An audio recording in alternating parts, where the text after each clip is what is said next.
Toutes les écoles seront soumises à la pratique d'assainissement, communément appelée Salongo, chaque samedi après les cours.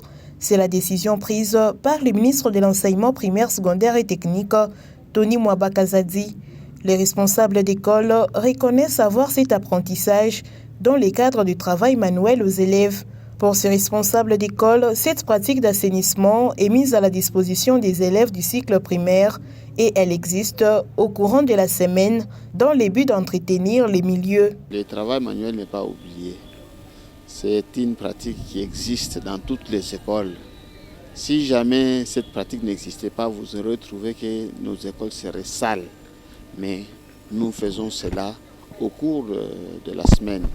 Comme c'est instauré par le ministère que cela se fasse chaque samedi, en tout cas c'est aussi une bonne chose.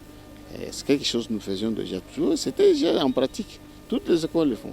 Le travail manuel a une influence heureuse sur l'éducation professionnelle de l'enfant en développant notamment son esprit d'observation, son initiative, tout en faisant l'entretien et le nettoyage de tous les locaux des classes, l'aménagement des bancs et le nettoyage de tout autre matériel utile aux enseignements. Si l'école, donc la cour de l'école, les salles et tout ça, nous devons choisir un jour où nous devons exécuter le travail manuel pour que nous puissions assainir les milieux.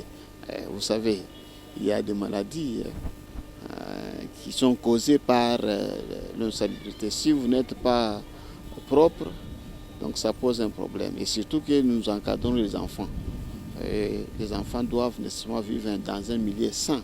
Selon le ministre de l'EPST, cette décision est consécutive au constat du relâchement dans les domaines d'assainissement des milieux scolaires, au préjudice aussi bien de la santé des élèves que du personnel des établissements d'enseignement.